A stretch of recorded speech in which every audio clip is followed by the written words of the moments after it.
side. Samantha, thank you so much for coming on tonight. So what do you make of her claim that she has no idea who you are?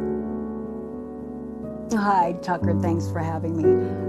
Wow, just, it's been a series of lies, and I can't believe we were essentially looking at $100 million fake news PR machine. It's just, it's projection at its finest, and it's almost comical.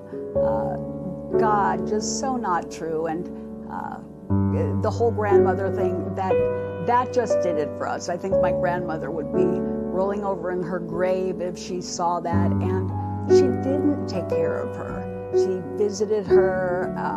She never made apple butter with her because my grandmother was making apple butter like in the 1970s before Meg was even born. So it's been so far-fetched. It's like a tragic comedy, especially sadly for our family, for the royals, and here we are. Well, she does seem to have left quite a trail of destruction in her wake, but she also has, as you pointed out in your first sentence, $100 million PR machine on her side, telling her story in soft focus. What's it like to be up against that? Well, that's been on continuum. I mean, I found out from an attorney in London that there was an entrenched media agenda against me back in 2018. So on continuum, there's been, this series of fake news stories, and I couldn't fight it. Let's face it, companies like Sunshine Sachs that are powerhouses are really powerful, and so is the printed word. We didn't know how we were going to deal with it until, like they say, water seeks its own level. Eventually the truth comes out, and when it does, and when the dust settles, I thought, truth has to stand for something. Truth wins. So here we are. I think it does. She's been able to keep the truth at bay, this is my read, by accusing anyone who asks questions or criticizes her of racism. Right. How do you, has she called you a racist yet? Her sister? No, there were some weird PR stories in the beginning that alluded to that, but that's not realistic. We were an interracial family.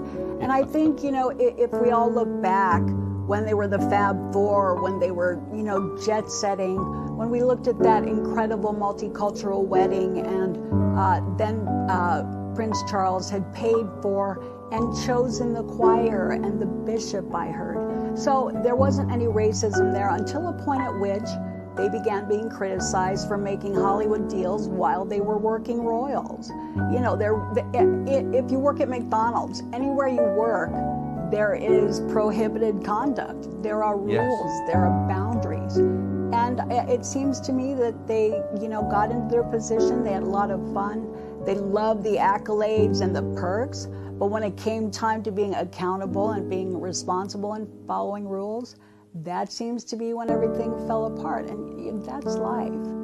So I don't believe the racism, the race card, the victim card, wham. Somebody call the wambulance. It's just not real. Someone call the wambulance. Okay, I'm stealing that.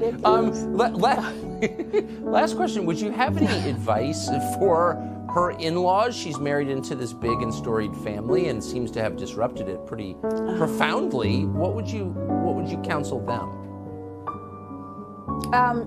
In my honest opinion, I think apathy in a situation like this, when you're dealing with someone who appears to lack empathy, remorse, and shame, I think being empathetic can be a dangerous thing, and so can apathy.